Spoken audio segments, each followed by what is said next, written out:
welcome. My name is Tamer. I'm a first-year MBA student at MIT Sloan. It's my pleasure to introduce our panelists for the sports science panel, extending the peak performance of athletes, presented by Catapult.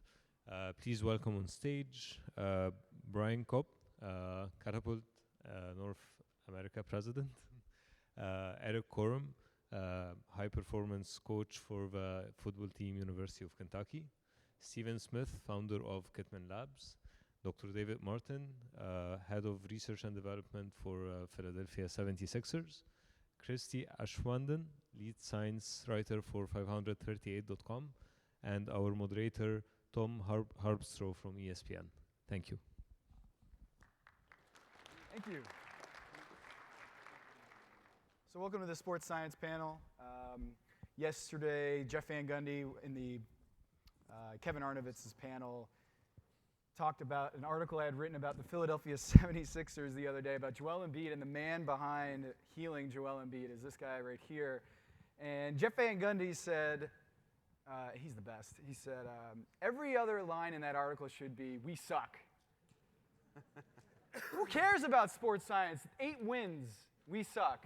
So my question to you, David, to kick things off is defend yourself. Why should people care about sports science and what you're doing with Joel Embiid? This is not what we practice. This is totally not what we're practicing. Wow. When people tell me that sports scientists suck, and I do get this. I mean, I'm a scientist and I'm interested in sport. I've had people tell me sports scientists suck and sports science sucks. I usually go more towards the person. Scientists come in all varieties, shapes, sizes, and colors. And those scientists that are interested in sport start to focus in a bunch of different areas. Some really like the analytical part of research. Some people really like the muscle and muscle adaptation. Some like endocrine function, nutrition. It's just so diverse.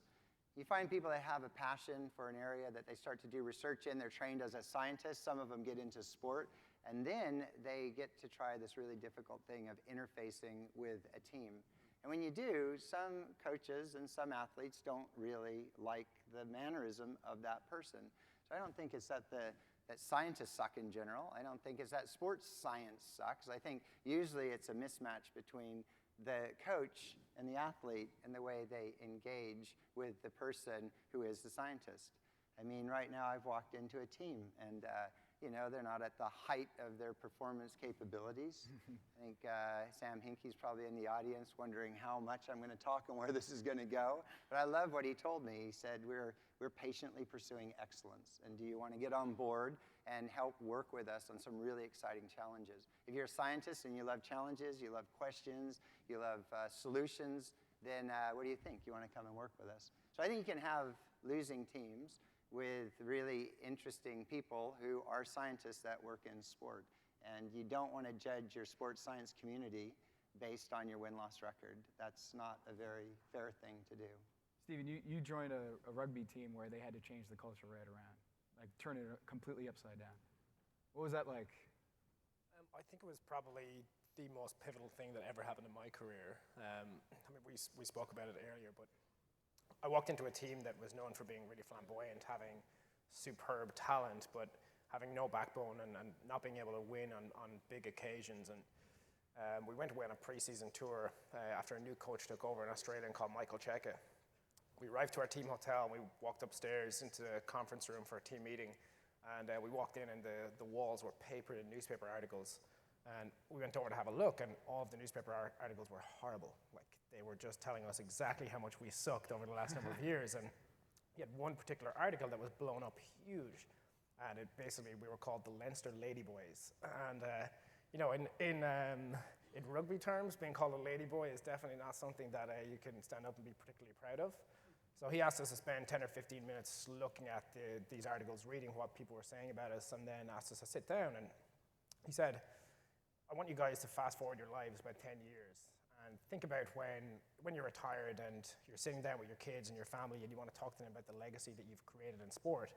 Are these the articles that you want to show? Are these the stories that you want to tell them? And everybody kind of went, oh, geez, this is definitely not what we want. So he asked us to start to talk about essentially what would those articles look like if we got to write them? What would we say about ourselves? What had our team achieved? and how could we feel proud of ourselves? And we started to write our articles ourselves, and we started to essentially build what we felt success looked like for our team. And then he worked with us one-on-one with every member of the staff, every member of the playing team, and asked us what did they write about us in that article, and what have you achieved, and what did you create here? And it was a pivotal moment for me, because it basically made me question what I was going to do and how I was going to help that team win, and how I could actually do something fundamentally different than anybody else to actually prove exactly what I was going to add to that mixture, and to allow us to achieve our goal as a team. You're a performance coach, strength coach at University of Kentucky on the football side. You got to compete against the Alabamas of the world, the LSU. Does that underdog mentality help you with buy-in from the players? Is like, we need to emphasize the sports science, or at least performance, in order to compete at that level? That's a great question. You think so. And I'm not saying it's not. Athletes are athletes. We're talking about this backstage. I mean, you have to get buy-in, And at UK, I was at Florida State, and we had a 6-win team we inherited. And when we left, they were conference champions, and we instituted some sports science stuff. And I go to Kentucky, and now we had just come off the post Bobby Bowden era, right? So these guys had a history of winning. At Kentucky, you have a history of losing. Since Bear Bryant left to go to Texas A&M, they haven't really won, except for brief spurts of time. So sports science, yes, it was something that they gravitated towards, but at the end of the day, you have to win. And so they were looking for edges. Our coach, Mark Stoops, who is brought in a high performance manager, which is different. But it's a case by case scenario. Some of the young guys came in and really gravitated towards it. Some of the other guys are like, I'm going to wait and see. So, can you predict that? Huh? Can you predict when a guy walks in whether he's going to buy in? Oh, no. I mean, they convince them, right? Yeah, you got to convince them. When you recruit them, they're like, oh, wow, we're going to do this and this and this and this. How awesome. And then you say, hey, now let's do it. And they're like, that's 5 minutes out of my life. I don't want to show up early to lay down and do this. But then we were talking, sometimes you have to intervene in those times when something goes wrong, and then you can capture their attention, and you can provide a solution. So this is a service industry. It's not about serving ourselves. We're here to serve players and serve coaches. And if you can meet a need, then you get buy-in. And if we're trying to, and I've made this mistake, you try to say, oh, this is the solution. Well, maybe that's not the solution for you. Let's try to figure out how can I help serve you, make you a better person, a better player. So Dr. Gershon Tenenbaum told me every situation is complex, multidimensional, and relative. So don't think you can go into any situation and just solve the problem with these solutions that have worked at such and such. I hate when people go, well, when I was here, this worked. Well, that's not here. Learn the culture, and this is, through, running up against a wall and screwing up multiple times, sit back, relax, take a look, understand the culture, understand the people, understand who you have in front of you, and then try to find solutions that matches their needs.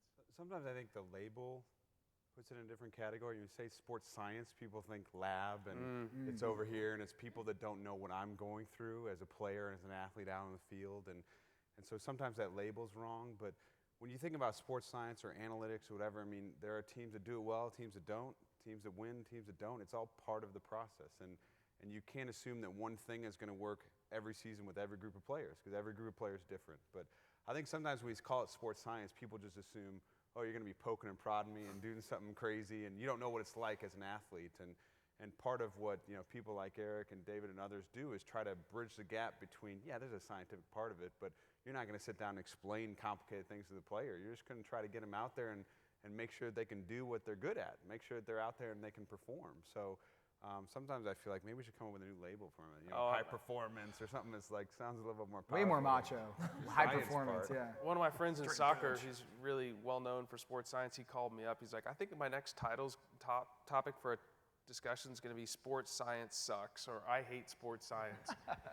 Because the Jeff Van Gundy theory, yes. The second it doesn't seem as if it's working, everybody's like, it's that guy's fault. Because he measured HRV, we're not tough. Yeah, right. But if it works, it's not because of you. It's because of them, right? Mm. And then if it did work, they're like, oh, this person's a genius, and maybe they had LeBron James on their team or whatever. You know what I'm saying? I think Except for lost what Tom said, I would say from my experience that being in a country like Australia, I was there for 21 years, and there is a very, I think, deep-seated acceptance that it's a tiny country with not many people and not great resources, and if they're going to compete at the Olympics on a very high stage, they have to do something different. And so you just accept it. It's the belief system. It's within the fabric of the sporting culture there that we like winning. We believe we could be capable of winning, but we can't just win like everyone else because, you know, the Russians, the Chinese, the Americans, they've got everything. So we have to do something interesting. And what that does is it attracts a lot of coaches and it attracts a lot of support staff that like those challenges. They like those challenges of saying, how could you surprise them? How could you work within those rules? How could you do this? What if we wore this? What if we designed that? What if we had this feedback? And so what happens is scientists come with, you know, this, you know, like Einstein said, this passionate curiosity, the curious creatures trying to come up with new solutions in this arena of sport. And that breeds innovation. It's really quite exciting. Catapult as an example. A lot of people ask me what I think, why are Australian sports scientists so amazing? And I always say, first and foremost, the most amazing thing about an Australian sports scientist is that you think they're amazing.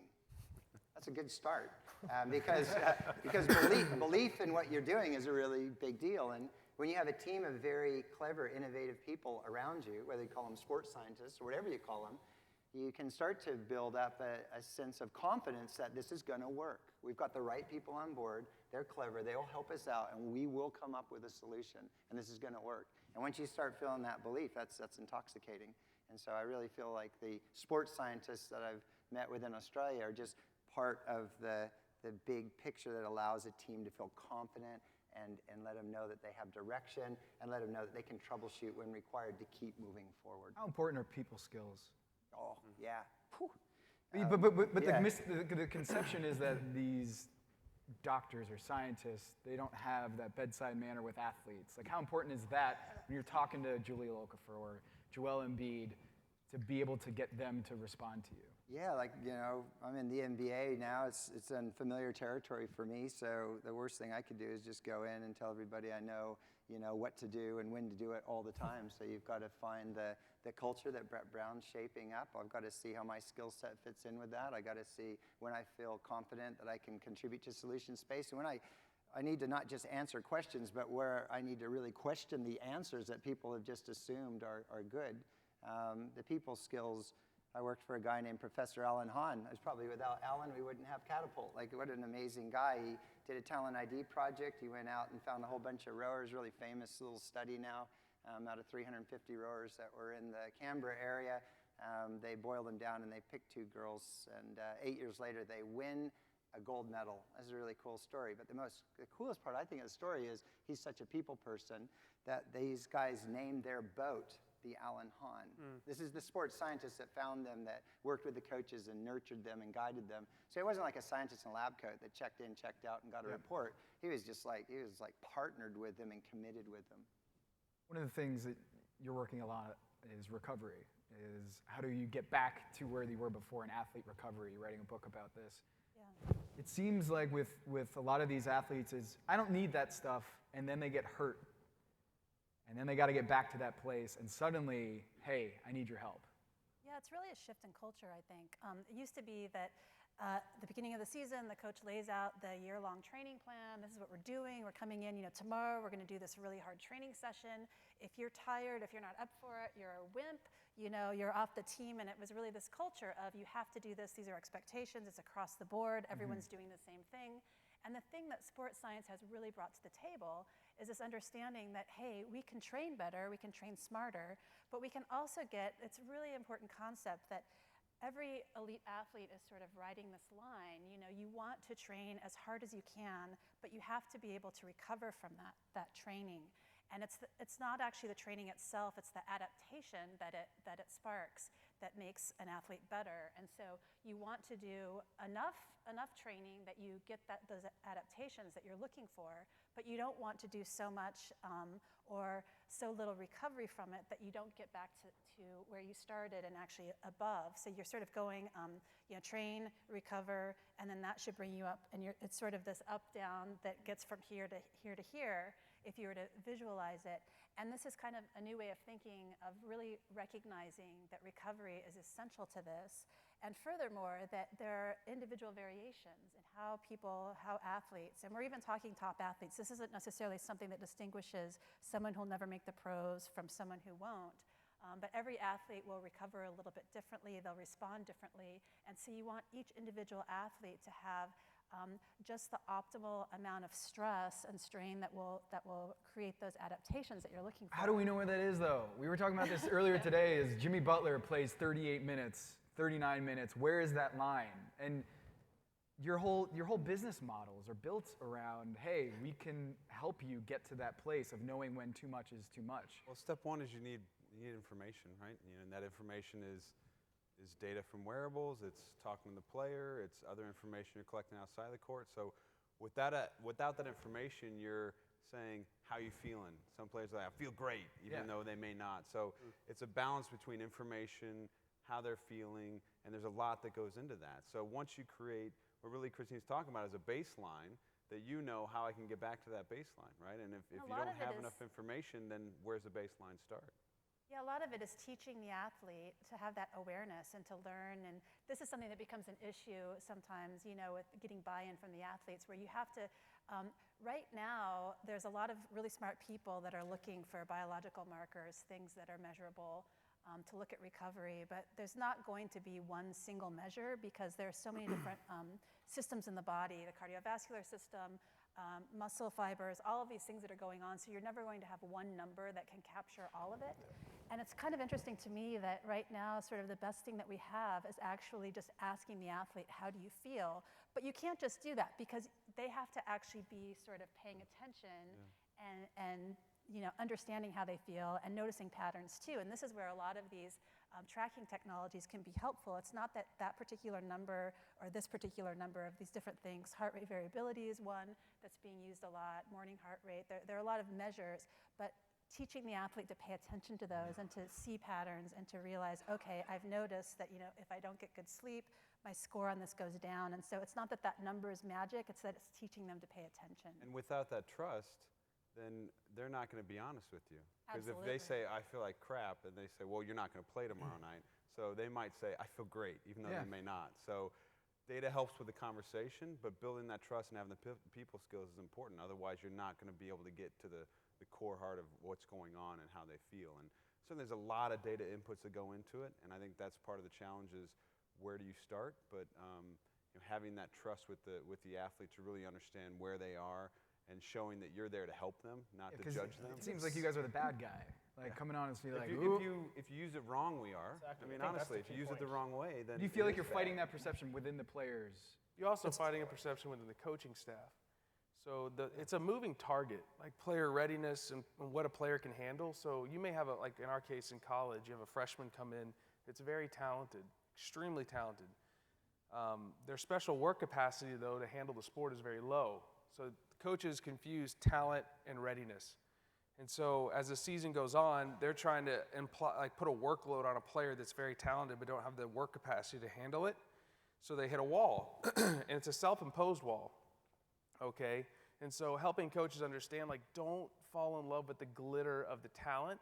We have to understand, how this player is responding, and if we can capitalize on that, we can build a gigantic battery to handle, like everybody thinks we're trying to pull back, right? We were talking about this pullback. No. How do you get better at your sport? You have to practice your sport a ton. And I'm not saying 10,000 hours or some magical number. I'm just saying you have to practice your sport. So our goal is to do as much as we possibly can, but the road is not linear. It's undulating, and things happen. We talked about social stress, or things in your life can inhibit adaptation. But if you can get some markers on that, we had a great paper come out of UK last year from an intern who's now the director of sports science at the University of Texas, and he wrote a paper on fluid periodization in American football.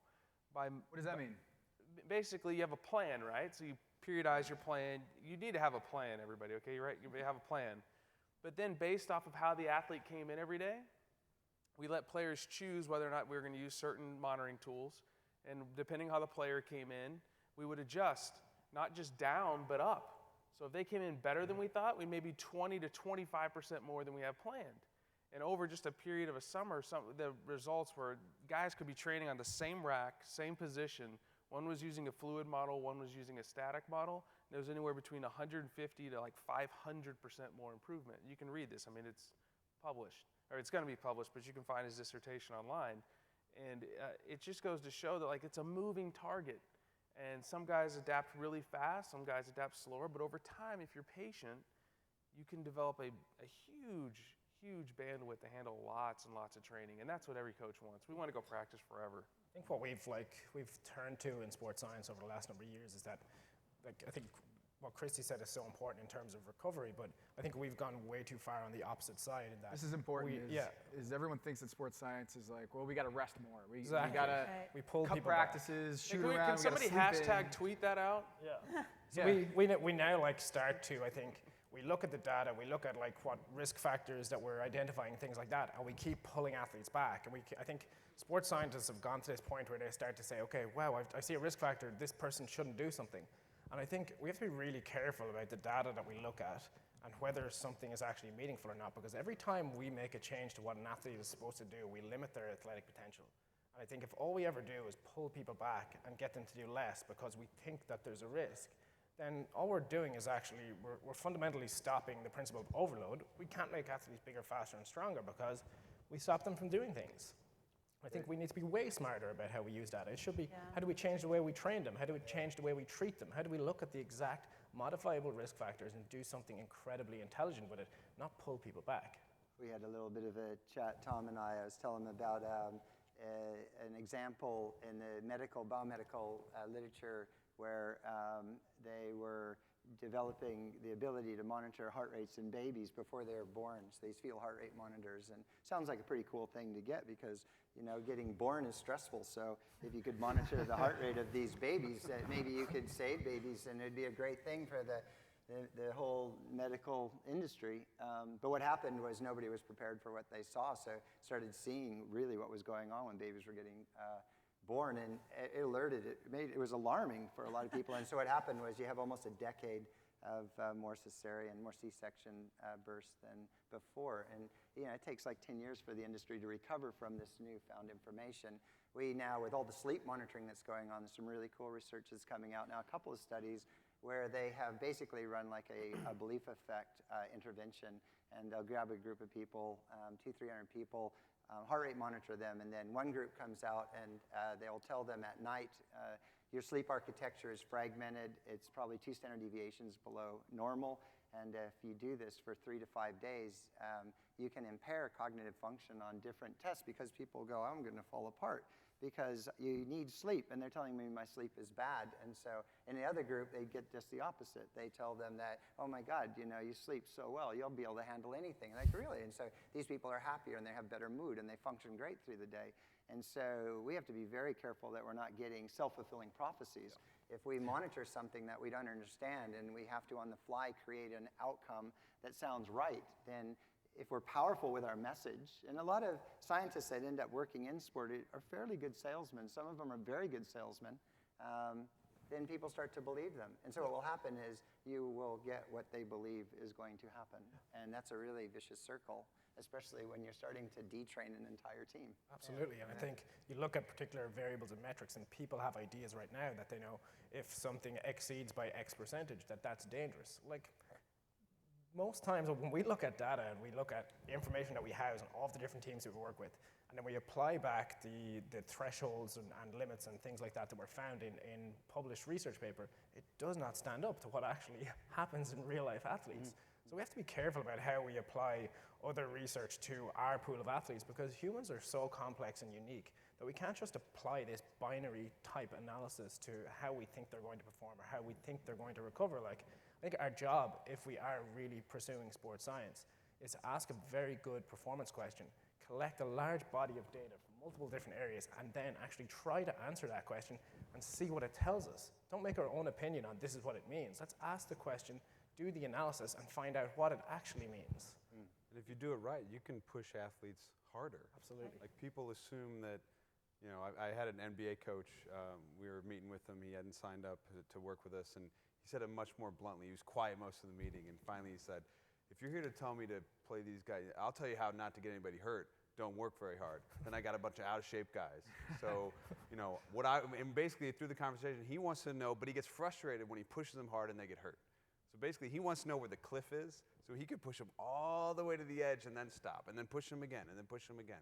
So it's not, some people assume, oh, we're just going to come in and say, don't work hard.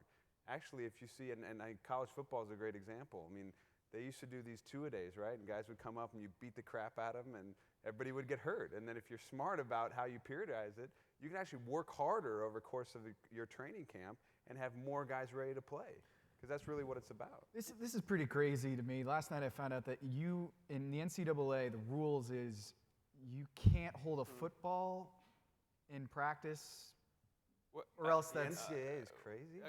How are you? I did not You just say found that out? Right? Well, but the idea is that practice should be reflecting what you do in the games, and yet We're the the only rules say you sport- cannot play football. Yeah, we're the only sport that can't practice our sport. So like tennis, right? Like Wait, in the wait, off say that season. again. You have a sport where you can't practice. We're You're the not only allowed to sport practice. in the off season that can't like really get with a coach and get better at our skill. Okay, so let's just think about this, right? Basketball player in the summer now can do work with a coach, right? And I don't, you know, be careful what you ask for because then you never have time off, right? But, you know, the basketball player can work on a skill. Well, sometimes the reason people get hurt is they're not good at their skill, right? And then you add speed and stress, and you have an inefficient functional system, and then something breaks down. But we're in a sport where you get spring football, and then you do physical preparation, and then you show up to camp. And there's no, like, if the ball comes out, I'm off the field. So how are we actually making our players better? You're actually, in my opinion, maybe setting them up for failure. And then, like, you know, we've had discussions quite a bit, even with our compliance officers, about acclimatization. In the NCAA, acclimatization is like 2 days of helmets, then a couple days of pads, of shoulder pads, and then you're in full pads and you're acclimatized. No, you're not. Like acclimatization, and you can practice as long as you want without with just helmets and no shoulder pads, and that's supposed to keep us safe. But what about volume and intensity? You know, building that over time. And I think if there was a little more education, that these coaches are super smart. They are PhDs in what they do, and we cannot sell them short. And our job as sports scientists or high performance coach, I like this right now, is to help, like, you know, we're in horse country, right? So everybody's about horse riding. I want to give them the reins, and I want them to be able to steer the ship as tight as they want to steer it. But if they don't have the information and we're not empowering them and giving them the right information, then they're not as powerful as they can be. And yeah, the NCAA, they do a lot of awesome stuff. I just think there's a couple things like maybe we could work together on, you know, like maybe football should be able to get the ball out and coach can go out there and help them out a little bit for 30 minutes. And I know we're worried about their time, and there needs to be a serious boundary. Because these are student athletes, and they need to study, and they need to have a social life, and all of that stuff does play into how they perform. If we suck up all their time... What do you mean by that? How all that stuff affects how they... So it's all stress. Anything stress. Like, let's just go back to, like, general adaptation syndrome. Like it's just stress. Eating is a stress on the body. Sleeping, recovery modalities are stress. Training is stress. Social life is stress. So... you know, what we're trying to do is we're trying to help athletes manage these stresses. And if we can make them aware and we can show how this can suck from performance, then they'll go, like what do I value more? Do I value like playing? No joke. Like I had a player this year. I'll give you a good vignette here. So he's grading out his game performances in the 70s. 70%-ish is his game grade. Okay, so I bring him in my office. I'm like, hey, what is your major? He's like, so-and-so. I was like, no, come on, really, what's your major? Your major's football, right? Yeah. You know, I mean, most of these guys end up wanting to be either coaches or they want to be involved in sport, and there's nothing wrong with that, right? I said, is a 70 percentile a good grade in your major? He's like, no, it's not. I was like, so what do you think? Because he's like, Coach, we got all these different things. I was like, let's just focus on one thing. I've been tracking your sleep, and you're getting 4.5 hours of sleep a night. I don't think that's really optimal. So here's what we're gonna do. Can we agree to this for 1 week? He's like, yeah. I was like, what do you do at night? I play Xbox. I'm like, all right, let's shut the Xbox off at 10 o'clock, okay? And then I just want you to chill and unwind. Let's just experiment for 1 week. He's like, all right, coach. So he goes from a 70-something%, it was like 86% on game day. We lost the game, but he did well. So he texts me the next day, he's like, coach, you're right, LOL. Then the next week, you know, then the next what week. emoji was it? I don't remember, but it could have been, you know, whatever, the teeth or whatever. But the next week it goes a little higher, then it's in the 90s, and it was just that one little win, right? But he had to realize that what I really value, I want to play football well, I really want to give it the best shot, that he didn't realize that was sucking away his opportunity to perform. So it's kind of interesting, that example, because you know, you're intervening with sleep, but there's a big covariate in that interaction that you just described. It's What is covariate mean? It's an influence on the outcome that we may not be talking about, and it's there, and it's really powerful. And in psychology now, they're talking about the therapeutic presence. And so therapeutic presence is you're depressed and you go in to get counseling. And there's all kinds of different theories on how they could work with you with your depression. And what they find with meta-reviews is that a variety of different techniques work for people who are trying to get on top of their depression when they go in to interact with people in therapy. And it's actually not the methodology or how they engage with trying to help that person. It's actually the connection that the therapist has with the patient. And if it's good, a variety of things will work. And I mean, I've seen your videos, and just hearing you tell that story, I bet you could have probably intervened with a nutritional supplementation strategy. You may have intervened with a training load monitoring strategy. You could have intervened with a recovery hydrotherapy strategy. You intervened with sleep. And what ends up happening is, if the connection is strong, you'll see a very vivid outcome. Now, those that are in the players will love you for it. Yeah. There's this intimate, like when you solve a problem, I'm sorry, but like there's nothing more satisfying when a guy gives you a hug for helping. We're learning a lot about you, Eric. This is very exciting. I'm serious. Like, you know what I'm saying? Like, you're helping people. Like, you're end of the day, you are helping. Don't forget, the athlete is a person. Yeah. And you're affecting their life. Yep. And like, there's nothing more. I got a handwritten letter the other day, like from some guy I those? coached 9 years ago. He's like, Coach, you made a big, and you're like, wow. Like, you don't realize like the little things you do. And I heard Gary Pinkel the other day talking. You know, this is a few months ago when he had to resign for health issues. He goes, man, I'm just gonna put my hands on the guys every day and just loving on them. And that's what, to me, that's my mission, is just to help and serve people. And this is the vehicle. It is. And answered that question from earlier as well, in terms of like the interpersonal, like how important are the personal skills of a coach? Like, they're everything. Because if you do all these fantastic things from a sports science perspective and you hide all of that information away in a black box somewhere, the athletes have no idea what's going on. They don't know why you're doing it. They get suspicious. They think you're doing something negative with it.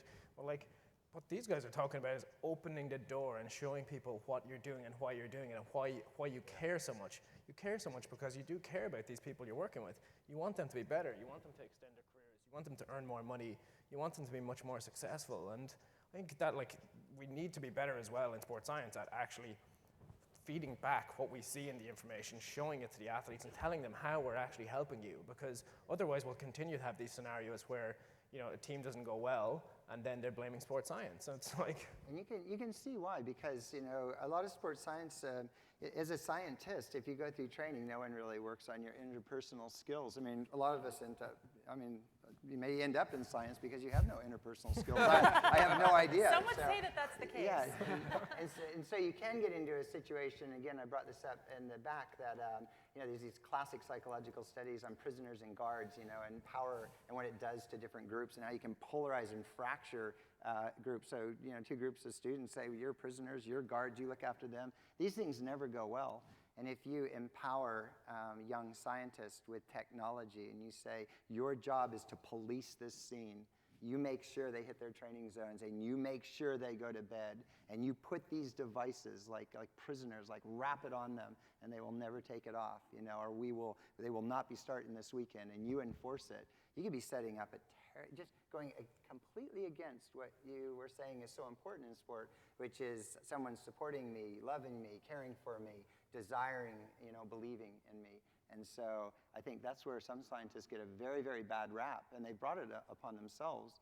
The other thing, of course, is if there's a big win, why did they win? Well, you got great athletes, you got great coaches, and they worked together, and they did something spectacular, maybe even got a little lucky.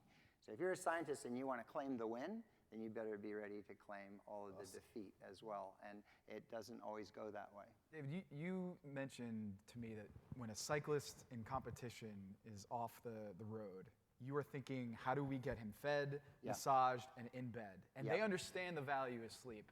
Yep. Does Jakar Sampson understand the value of sleep? Like, how does the NBA player on that spectrum? Because I follow a couple players on Snapchat, and they've got like a black screen with 4:47 a.m. in the big letters, and they're listening to music at 4:45 in the morning, or playing video games at 4:45. It doesn't seem like they're valuing the sleep as much as maybe it's like. I think you were looking at pictures from the San Antonio Spurs. At the Sixers, we have a very different approach. In cycling, your ability to function at a high level physically is everything. Alpe d'Huez is a 35-minute sufferfest. So it's so vivid. The outcome of being underprepared is so vivid, I think, for these athletes. And prolonged. They buy in. It's just suffer. Basketball is a skill sport. So, people can play well from a variety of different states. If the shots are falling, they feel really good about themselves. And so I think they can get away with murder and still make a basket. Yeah, I don't use that term anymore, get away with murder, not in professional sport. But the idea of, the idea that there's a lot more leniencies for the professional athlete involved in a skill sport. And it takes a while for things to catch up to them. But I think the young guys today, I'm actually quietly surprised, that they want long careers, and they know that the careers are not always long, and so they're hungry. But sometimes you don't force it down their throat. You let them kind of come to you, and that's when you can start to have a little impact and have those important conversations. But yeah, look, the guys in the NBA, for a variety of reasons, could probably imagine finishing a basketball game and your obsession is to get to sleep. From the minute that last shot goes down and the buzzer stops, it's your obsession to get sleep. That would be a Tour de France cyclist. The bike is across the line, bike on the rack, food is in, wash him down, clean clothes, lay him back, get a rub, put some food, go to bed. That is the absolute obsession. It's not so much right now in the NBA.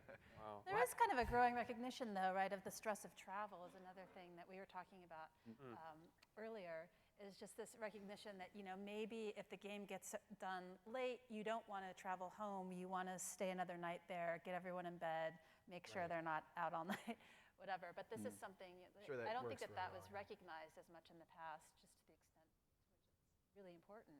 Back-to-backs, travel in the NBA, different than. There's a really nice poster that's presented here at the conference, looking at I think 2 years. I looked at it, 500 injuries, and they looked at trying to do like a rolling average on how many games for 2 weeks leading in. It was really nice presentation. And in that particular data set, although a little bit limited, and they say it in their poster, they didn't see that the playing days really had a big predictability, and they didn't see the back-to-backs had a total predictability on the injuries they looked at. And they talked about the players that are moving around very fast with a lot of usage and a lot of play time. That seemed to be a better predictor. But the problem we have with that kind of research, and it should be welcomed, it's wonderful work, is there's a whole nother side to the NBA player's life. And it's not just the games, which we all get to see and measure with SportView. For every hour of play time, you probably have another 4 or 5 hours of practice time. And so it's the whole package that's probably going to have a lot more predictability than us just looking at the game time. So as we said before, complicated cycle, 24 hours in the day, and probably every little bit and piece of it is going to be an important part of the injury risk profile. One of the knocks I hear about sports science or just injury prevention is, injuries are as high as they've ever been. So how good can this stuff be? So why are guys... Yeah, you've just looked into that. It's not, isn't it? There's been a little dip in injury Well, this rates. season, there's a lot of season-ending injuries that probably haven't been caked into the data. Is this all sports?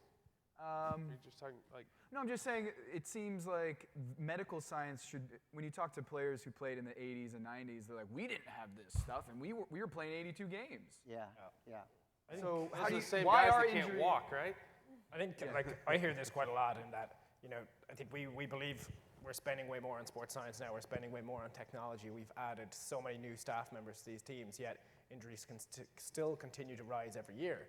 And I think it's because we're all looking for the silver bullet.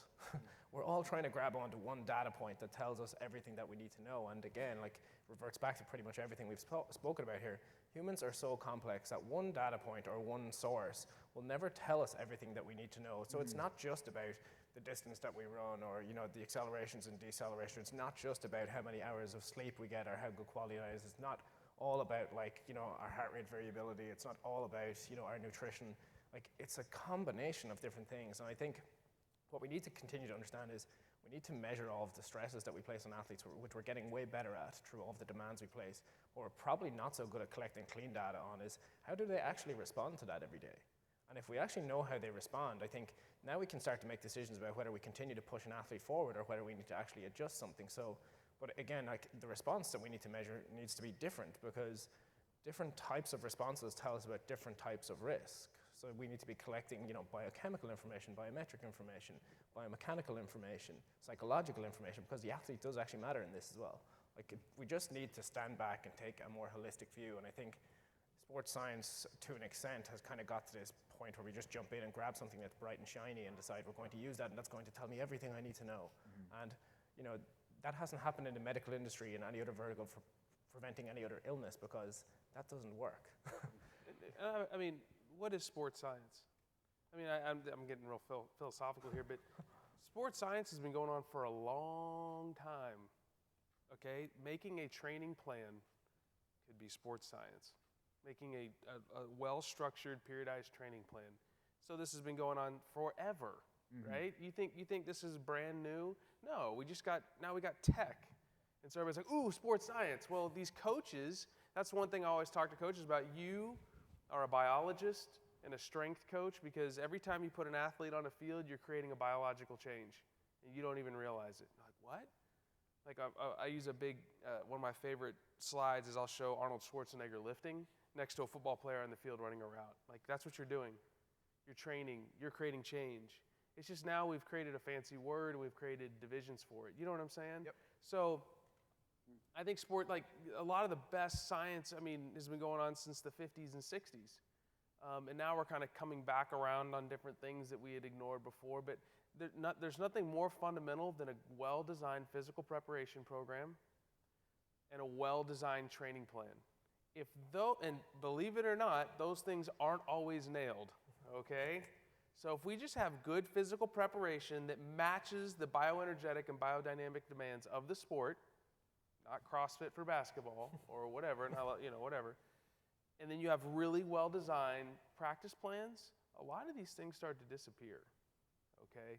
But that's not always the case, and so then the sports scientist has to come in sometimes and intervene or help the coach. Does that make sense? And so I think like in some ways we've kind of created our own little problem. David, you mentioned in training camp you brought in, I think, a Navy SEALs and said, to the players, how good do you want to be? Oh, I want to be the best player. I want to be great. I'm going to do whatever it takes. And then you found out that might, talk is cheap sometimes. It is cheap.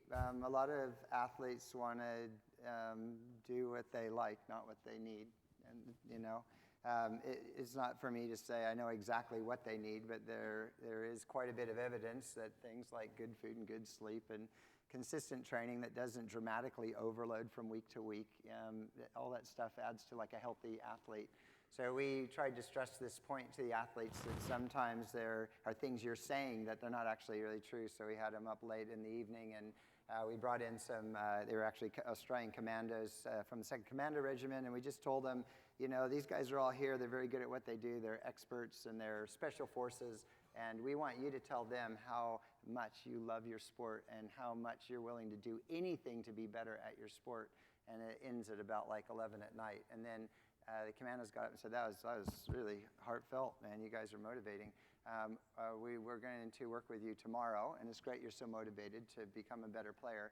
We're going to start now. Go back to your rooms, grab a pillow, grab your blanket, come back to the basketball hall because we're going to sleep here tonight. And they're like, oh, no, we can't do that. And they said, no, you said you're prepared for anything. And they give them 2 hours of sleep, and they start with like groups of 3. They have to make 1,000 free throws. And you see guys looking at them, they start calculating. That's going to take like 5 or 6 hours. Like, yeah, but wait, you told them 1,000 free throws? 1,000 free throws is a group of 3. And then as they go, we start putting the impressions on them that, this is competition, and some people are going to be better than others, and it's not that it's about whether you are ready for the challenges right now, but if you're not up for the team winning, we'll do what the Navy SEALs do, we'll change our team. So we let them do their own draft. We'd stop after an hour and go, Team B, you're losing, so you can now trade a person, trade the loser, and bring in a winner, and let's see if it changes the way your team goes. And the whole point was, do you want to be cool and do you want to do what you want to do, or do you actually want to be the absolute best basketball player you could ever become? So I was trying to drive home that point. And if you do, you got a lot of people around you that want to help you. I think for those of you that want to look up a really cool area, motivational interviewing techniques, they're used with addicts a lot, they're used with diabetic counselors. The idea is to let the person that is looking for help start to drive the conversation. So it's not like this is what you need to do. You're saying, what do you want? What do you want? Where do you? I mean, you're obviously really fat and you've got bad blood control and you're probably going to die early, but that's not a big problem if you want to live that way. And they go, but I don't want to be really fat like this. I don't want to live like this. And you're like, wow, like really? And they say, no. They say, well, what do you want to do? And they go, I want to lose weight. And it's like, oh my God, I love helping people lose weight. Do you want me to help you? Like, that would be great. So you have to flip the whole thing around so they're yearning for support versus driving stuff down their throat. Yeah. So I feel like if your job is to convince them what you're doing is working and they lose 70 games, how hard is that to convince the players this is going to work? What you're doing is worth it, and we're doing all these really cool new innovative tactics, and then they look at the standings and they see 8 and a gazillion. We don't just come in and say we're going to do a whole bunch of new and innovative tactics. What we do is we sit beside the coaches as they talk to the players, and as issues come up, they will look at me and say, can you and your team help us with this specific task? If this person is hurting here or is getting tired here or is struggling here, do you think you could help them? And we say, we'd love to. We'd love to spend a little bit of extra time with you and see if we can help you through this. Do you want us? Do you want me to help you in this area? And if they go, yeah, that'd be cool. That's like a big ringing endorsement. So then you move forward. Do they say no? Sometimes they're like, yeah, I'm no, good. there's people that, we'll try stuff, Catapult's a favorite, isn't it? Like as you're monitoring practices, or people like, I don't really want to wear this thing today. And it can be for a variety of reasons. Some women have bad hair days. They don't want to go outside, do they? I just don't want to be seen. Yeah. I think some guys just don't want you to know. I just don't want to be monitored today. And so I think you have to respect back to the person and think of the big picture.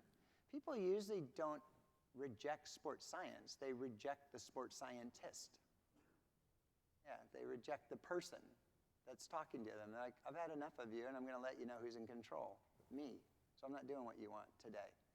That's not like I have no belief in that area. It's just usually a personal thing. I think one of the most powerful things we used to do to try and get that buy-in was anything that we wanted to do, we used to try and validate by tying it to some marker of performance. Yeah. So we used to look at some piece of information we were collecting, and then we would look at like our performance metrics over time, and we'd analyze that data, and then at the start of like a gym session, we'd then showcase that information. We'd have a fancy graph, and then we just talk for like a minute over like, this is what we saw as we measured this stuff, and that means that sleep has actually allowed us to have a better passing accuracy over the last number of weeks, because when we actually have higher amounts of total sleep across the entire group, we have better passing accuracy. And then the players are like, shit, we pass the ball better when we sleep better. And they decide, okay, sleep is really important to us. And then it's an easy way for us to start to latch the things that are important to us, that we know are important to them, back to a method that actually they feel is important, because they don't think sleep is all that important. They don't care. But when you tie that back to how they play and whether they're actually going to perform well, then they start to care. Yeah. You just have to be careful when they, the clever ones will say, hey, Jim, he got no sleep last 2 days and he scored 30 points last night. How does that work? You know, so you know they'll watch under the exceptions of the rule. You can always override a functional system. So I mean, like you can feel like crud, right? And then somebody like a bear starts chasing after you, and guess what? You don't feel like crud anymore. Yeah. Start running, right? But when the bear stops chasing and you survive, now what happens? There's going to be, it's like after finals, right? you win an Oscar. Yeah, you win an Oscar, right? That's awesome. I'm with that one. But it's like finals for students. Like you grind. There's a lot of students here, right? And then what happens at the end of finals? You crash. Well, eventually you're going to crash. I don't care who you are. Nobody's a cyborg, right? And so what we're trying to do is prevent that they're not crashing when it counts the most. Yeah. And so, you know. We have to go to questions. Here we have one for Mr. David Martin, Dr. David Martin, excuse me. Fine. Only if I'm looking to upgrade on a plane, I use that title. Yep. How do you evaluate the risk? I didn't come up with this, so don't. How do you evaluate the risk of re-injury for unusual cases like Joel Embiid? Yeah. Well, you know, you don't have a big database to go to, do you? So you're not going to go back and troll the scientific literature on tall Cameroonian athletes who took up the sport of basketball at the age of 15 with a foot problem. That doesn't You have a sample size issue there. Yeah, a little bit. So what you do is you have to try to connect with experts and crowdsource opinions and try to find common themes that make sense. There's a lot of very clever people working within the 76ers, so you spend time grounding your decisions and kind of running them past other people that you respect. And for something like that, if you have to go aggressive but you don't have consensus, then you fall back to caution. And so I think the idea is if you don't know exactly the path to take, you tend to take a cautious pathway. If you have a lot of information behind you, you feel very, very confident you can move a little bit quicker. And so one of the approaches when you're not sure, when you're going down a path that's unbeaten, I think you just tend to be a little bit more cautious as you move forward. And confidence is big. Confidence going into something seems to have an effect on whether it works or not, yeah. Yeah, and I think, you know, everything we talked about, letting the player know that you don't have selfish reasons, you don't have financial reasons, you're trying to strip all the complexities of the NBA away and just be really pure and really solid and say these people are ultimately here to help you. And also, I think a really important thing in some of these cases is everybody will have an opinion that's negative. Everyone's got opinions, so it's easy for people to go, oh, I'll never come back, oh, that'll never work. And I think if you really truly want to help an athlete who's got an illness or a disease or any kind of a problem, you want to try to shield the doubters away. They'll pick it up, they'll sense it. So your support crew that takes on that case, you need to have unanimous believers that this is going to work, and we will all adopt that belief system as a group. It is going to work. We'll still be cautious. And if you don't think it's going to work, we don't really need you to work with us because I think the athletes will sniff that out real easy. Eric, and for everyone, how do you measure and monitor nutrition? College students are pretty good with nutrition. Yeah, I mean, monitor nutrition. So you have a nutritionist. Like when we got to Kentucky, that was the first hurdle. Like we need to get an RD, right? So then you can have somebody that's actually sitting there monitoring it. It's really hard, I'll be honest. 120 players, 85 scholarship guys, like monitoring every single person's intake, not going to happen. So unless you have a large enough team. So what do you try to do? Like the first thing we did when we got there was we just did basic education. We changed the food that was available at training table, right? So they only have certain options, and we try to make those options palatable. So we talk to the players about what foods do you like, you know. We try to do a little bit of cognitive restructuring on like food as fuel instead of just, you know, in our society, all our great holidays are surrounded by what? Meals, right? Thanksgiving, we think about what? Turkey and football and whatever. Stuffing is delicious. Stuffing, see? Everybody has these emotional responses with food. So what we try to do is we try to do some cognitive restructuring. It's funny, after our first season, I asked our quarterback, I said, hey, if we were to serve you fried chicken the night before the game, what would you think? He said, I think you would be trying to punish us. And that was kind of a big shift. And so, you know, then once they get the basics down, then you can start individualizing with athletes. But it's kind of hard with that many players, and then that dietitian is spread across. So, you know, nutrition is such one of those low-hanging fruits. Like, it's something you could really just Nice go pun. out. Huh? Low-hanging, yeah, nicely done. Yeah. You should try this writing thing, and you'd be good at it. Yeah. But didn't you? Nutrition was a huge, you know, just NBA players. Food is everywhere, and they want to make them happy, so they give them really nice, tasty food. Yeah. And now you have to change that. There's ways to, I've been involved in a couple research projects where you monitor diets of athletes. We did a really a difficult study with elite female cyclists, and you can probably imagine as a cross-country skier, they're really, really careful with their food. And we tried to do dietary records, and we tried to do photographic shots at the Institute of Sport when they ate. And what happened was they completely changed their behavior. As soon as they came under observation of what you're eating, they just completely changed their behavior. And what we found was the girls that had the highest percent body fat, they probably lied and snuck around the most. I mean, their dietary records look like they ate nothing. And the really skinny ones are really nervous that they're too skinny and that people will get caught that they're too skinny. And so they over-report everything. So we saw absolute discrepancies for the heavier women and the really lean women. And only the ones that were in the middle were probably truthful. And it took probably about 3 weeks with dietitians to build that confidence to start to be able to report. And they had to eat with them over time, multiple meals. So to understand what an athlete's eating is actually very, very difficult.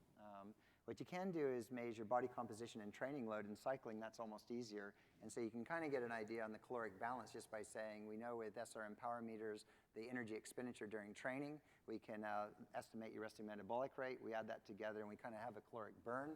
We also know what's happening with body comp.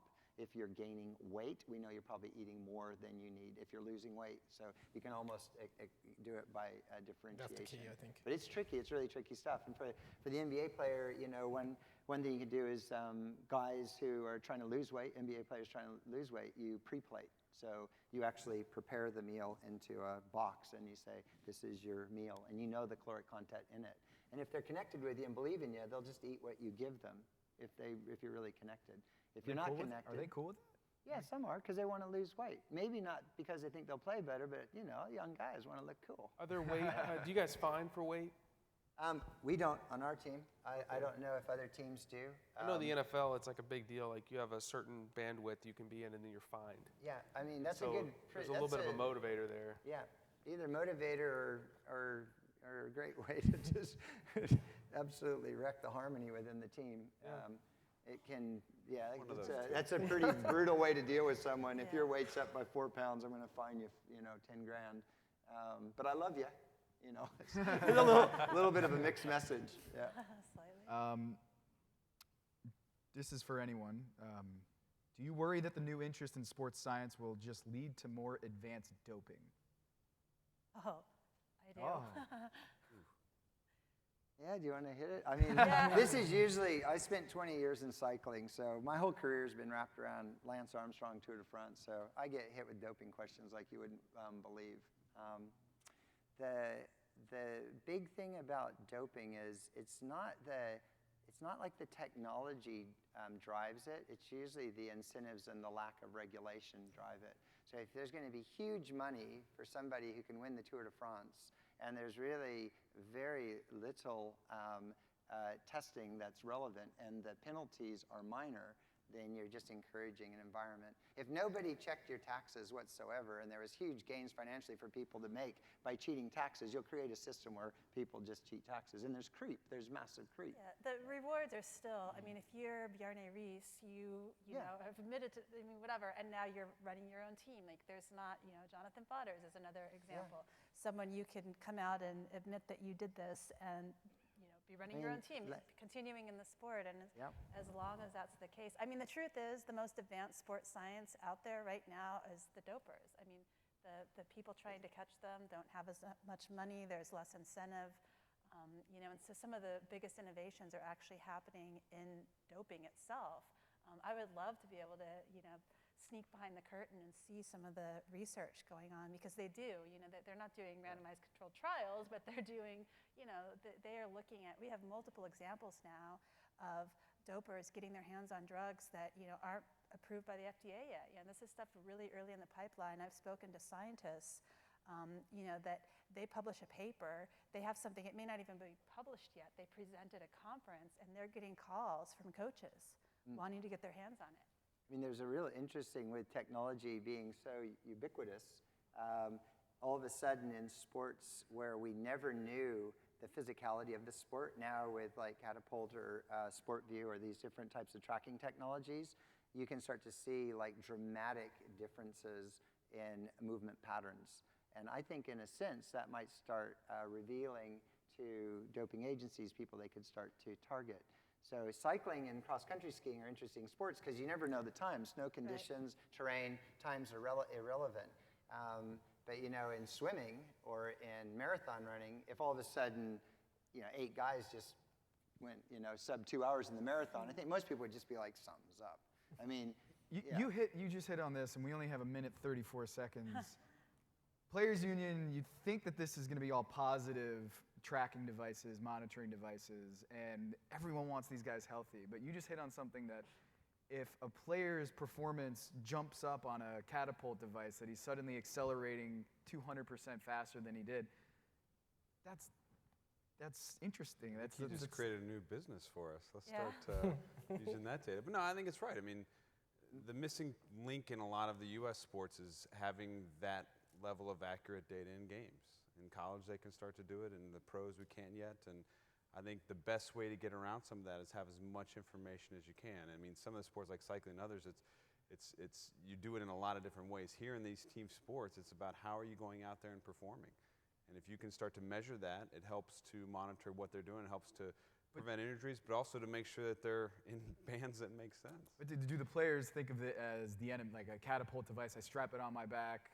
Can this be used against me? Is it more negative or positive, and has that changed? You have 28 seconds. 28-second answer is, of course, it's all positive.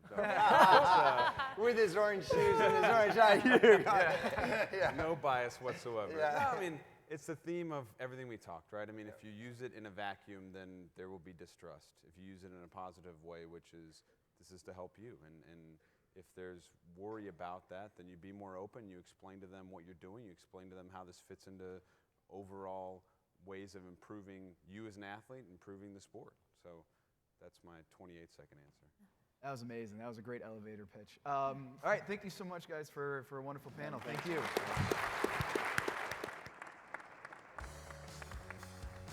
Sometimes you gotta bleed to know that you're alive and have a soul, but it takes someone to come around